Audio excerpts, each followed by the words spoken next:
बिस्मिल्लाहिर्रहमानिर्रहीम। जनाब, स्टोरीज़ आज मैंने दो शेयर करनी है। पहली स्टोरी, वज़ीर-ए-आज़म इमरान ख़ान साहब ने कहा है कि ये अपोजिशन की तरफ इशारा, फ़ौज से कह रहे हैं हुकूमत गिरा दो। इसका तजिया करेंगे, फ़ौज से कौन कौन कहता रहा हुकूमत गिरा दो, आगे से जवाब क्या मिलता रहा, किसने कहा है फ़ौज से, ये भी बात करेंगे। दूसरी बात कि बिलावल भुट्टो ज़रदारी साहब अचानक नून लीग पर क्यों चढ़ दौड़े, इसकी क्या वजूहत हैं? कुछ तो है जिसकी पर्दादारी है, कुछ तो होगा ना, डेफिनेटली। जी हाँ, कुछ है ठीक है। अच्छा, मौसम इस्लामाबाद का बहुत ही सुहाना है, लेकिन वज़ीर-ए-आज़म पाकिस्तान का मूड बहुत ही जारहाना है, ठीक है ना, बहुत ही, यानी कि जितना मौसम सुहाना है आजकल उनका, उतना ही मूड जारहाना है और बहुत ही जनाब वो गुस्से में हैं। वो हर जलसे में, हर तकरीब में, हर मीटिंग में सिर्फ एक ही एजेंडा, एक ही बात कि अपोजिशन पे चढ़ दौड़ना है। अच्छा, उनका ना, मैं आपको बताऊं कि कुछ लोग, अब अगर वो होता ना, लोग कहते हैं ना कि वो भोले हैं मुबैना तौर पे या सादे हैं, ना ना ना ना ना ना, कोई सादे नहीं है भाई, कोई भोल। जब उनको ये महसूस होता है कि यहाँ से अगर एक स्टेप आगे गया तो हुकूमत गिर जाएगी, वो पीछे चले जाते हैं। वो ये इस हिसाब से हर बंदा बहुत सियाना होता है। जब उनको मालूम हुआ, उन्होंने खुद कहा कि मेरे 17 बंदे बिक गए, लेकिन फिर किसी ने जनाब यूँ दामन खींचा और कहा कि प्राइम मिनिस्टर साहब ख्याल रखें, अभी तो आपने फिर एतमाद का वोट लेना है उनसे। चुप कर गए। उन्हीं से जिन पे इल्ज़ाम लगाया 17 बिक गए, उन्हीं से दोबारा उन्हीं को मिन्नतें की और एतमाद का वोट लिया। जब अभी जहांगीर तरीन ग्रुप अलग हुआ तो फिर उसके बाद उनको बुला बुला के मुलाकातें की और उन्हीं जहांगीर तरीन ग्रुप के एक अहम मेंबर नज़ीर चौहान साहब ने तकरीर की शहजाद अकबर के ख़िलाफ़।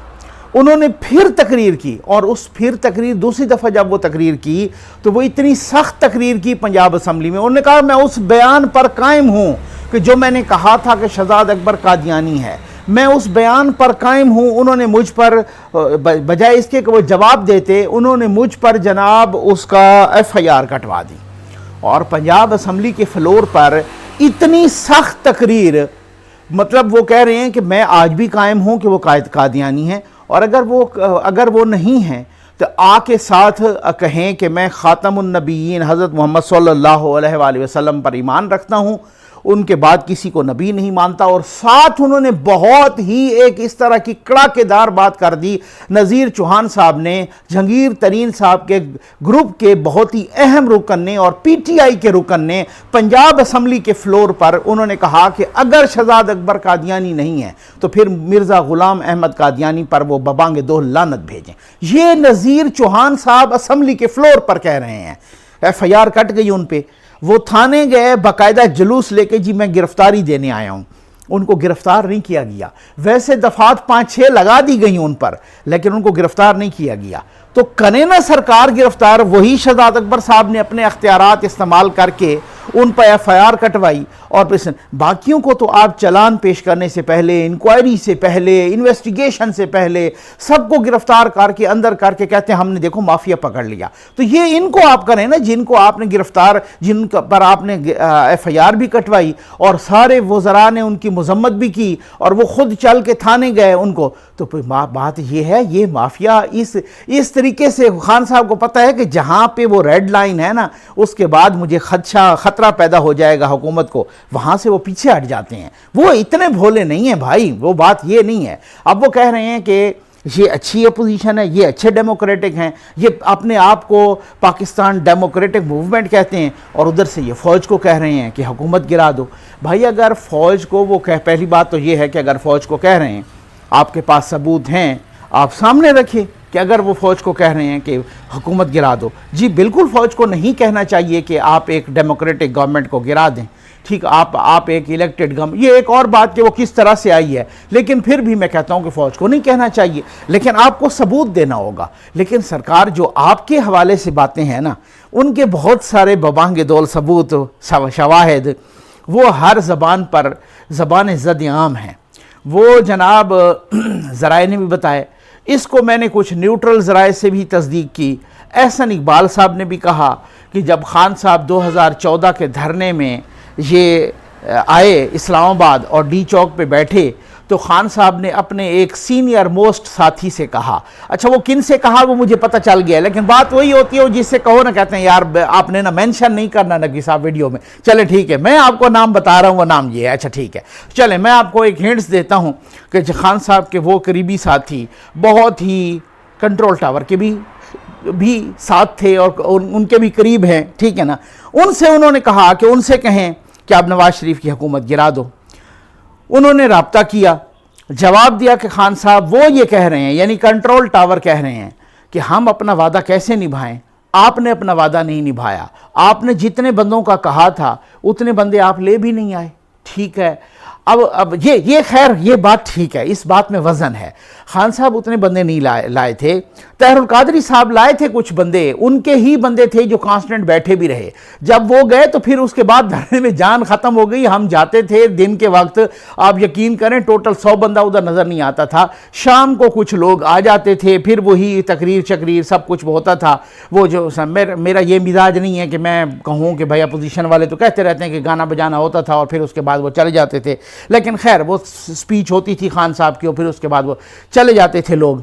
तो फिर बात ये है कि वो किसने कहा था कि आप बंदे नहीं लाए इतने, तो फिर हम भी अपना वादा पूरा नहीं करते। और फिर उसके बाद क्या हुआ कि जनाब खान साहब ने कब कहा था कि अंपायर की उंगली उठ चुकी है, वो कौन से किस तरह से तनकीद हुई थी कि वो कौन से अंपायर थे।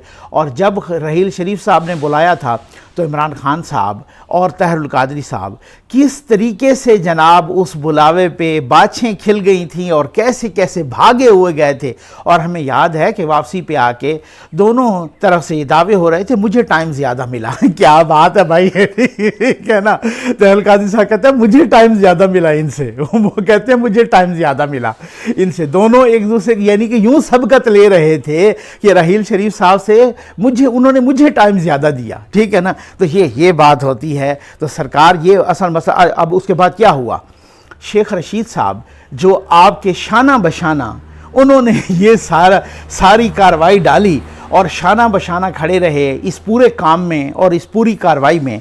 वो क्या कहते रहे मुतअद्दिद बार उनके ये इंटरव्यूज़ में भी, जलसों में भी, मीडिया टॉक्स में भी कि क्या ये उनकी मीडिया टॉक्स भूल गए हैं कि फ़ौज और अदलिया ये सत्तू पी के सो गए हैं, ठीक। अब अगर कोई आम बंदा अदलिया और फ़ौज के बारे में ऐसी बात करता तो उसको गद्दार कहा जाता, उसको तौहीन अदालत का नोटिस आ जाता।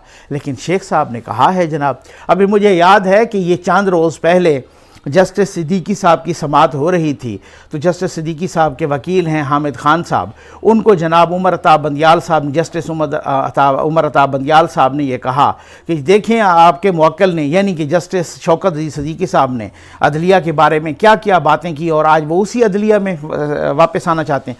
इस तरह से मुझे बहुत ही एक इम्पॉर्टेंट बात याद आ गई।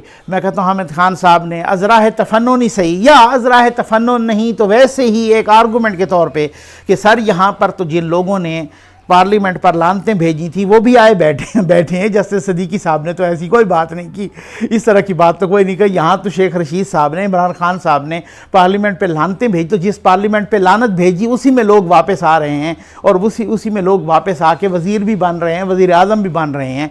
तो बात यह है कि उस वक़्त किसने, असल में पता है क्या है मसला, ये होता है मेरे भाई, बात ये होती है कि उस वक्त जो शेख साहब कह रहे हैं कि सत्तू पी के सो रही है फ़ौज भी और सत्तू पी के सो रही है अदलिया भी, उस वजह यह है कि ये एक बड़ा प्री प्लान्ड तरीके से मुबैना तौर पे होता है कि जनाब वो कह रहे हैं कि सत्तू पी के सो रही है फ़ौज भी और नवाज़ शरीफ को नहीं हटाती और इस तरीके से नहीं करती और पता नहीं कोई खुदा न खास्ता नवाज़ शरीफ पता नहीं को सत्यानाश कर देंगे, ये कर देंगे। अब क्या हो रहा है, ठीक है ना, वही बात। तो अब बात ये है कि वो फ़ौज को मुर्द इल्ज़ाम नहीं ठहरा रहे थे, वो सिर्फ एक मुबैना तौर पर एक प्री प्लान्ड साजिश होती है कि जनाब आपने ऐसा करना है क्योंकि हम कहें कि अवामी उमंगों और अवामी जज्बात का ये हाल है, अब हम क्या करें।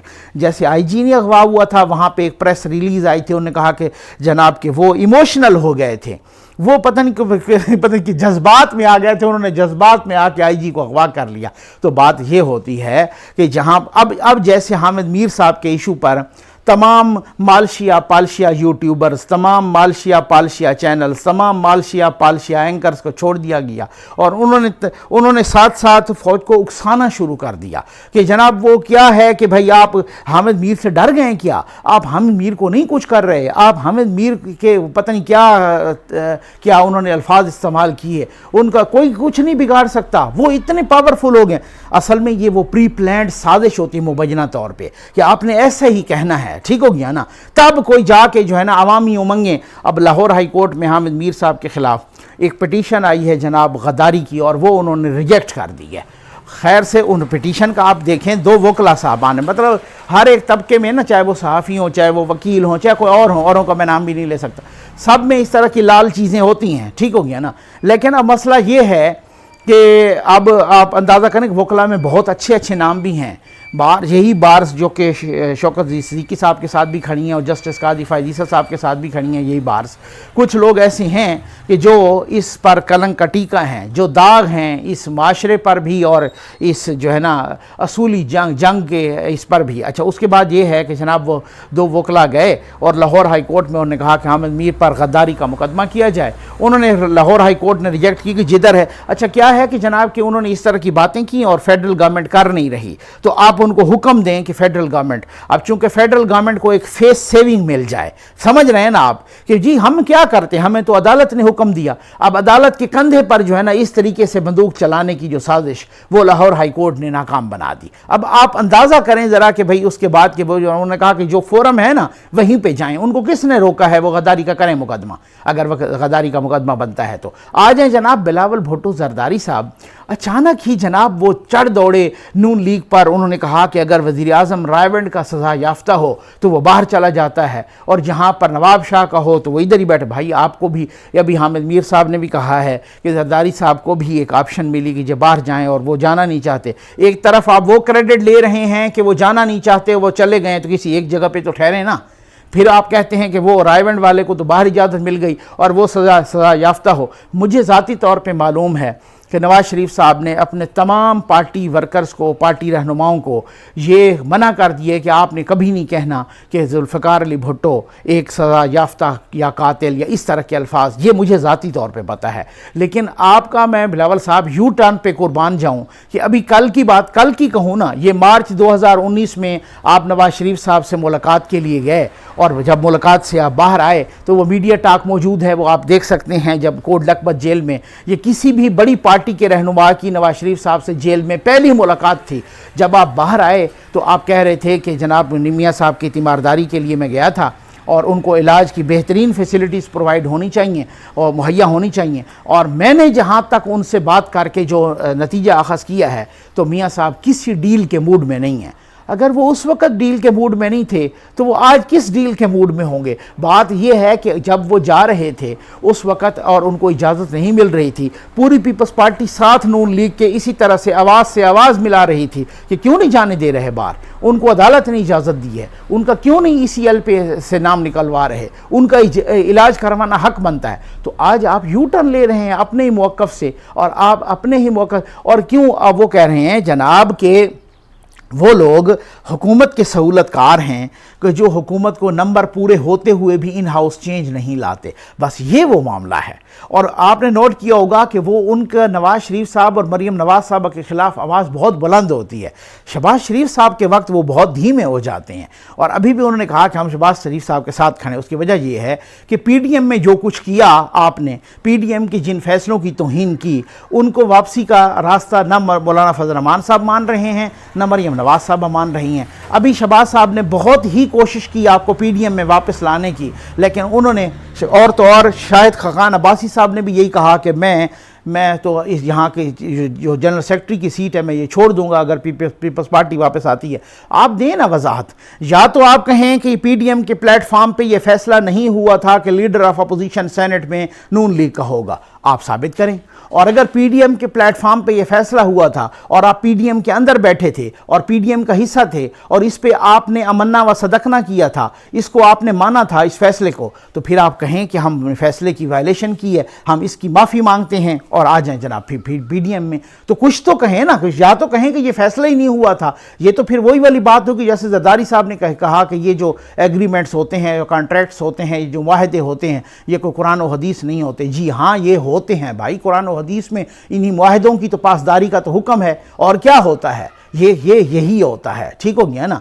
ज़बान होती है मुसलमान की, इंसान की, कोई डेमोक्रेट की कोई ज़बान होती है, उस पर किया जाता है। अब उसके बाद जनाब वो इन हाउस चेंज की बार बार बात कर रहे हैं, तो पंजाब में तो उनको पता है कि नंबर पूरे तब हैं कि जब हम साथ मिलेंगे। तो और हम साथ मिलेंगे तो उनको पता है कि जहां पंजाब में इस तरह से पीपल्स पार्टी को मालूम है कि 10 दफ़ा भी इलेक्शन हो जाए ना 4 सालों में, तो हमारे हथे आना वही सिंध है। लेकिन इस तरह से उनको मालूम है कि अगर ये 2 साल हम भी साथ मिल के और 2-4 वज़रा अपने बनवा के और पंजाब में हुकूमत आ जाती है, तो फिर उसके बाद क्या होगा, अगले इलेक्शन में कुछ हमारा जनूबी पंजाब में इधर उधर कहीं ना कहीं कुछ न कुछ जो है ना, को 8-10 बड़ी और कोई इसी तरह से 20-25 छोटी सीटें निकालने में हमको कामयाब हो जाए। तो इतने भोले कोई भी नहीं है, आगे भी उनको भी मालूम है। अब मामलात ये है, मैं आपको एक बड़ी अहम बात बताता हूं। मुझे पीटीआई के अंदर से ये दोनों, मैं बड़ी जिम्मेदारी के साथ कह रहा हूं,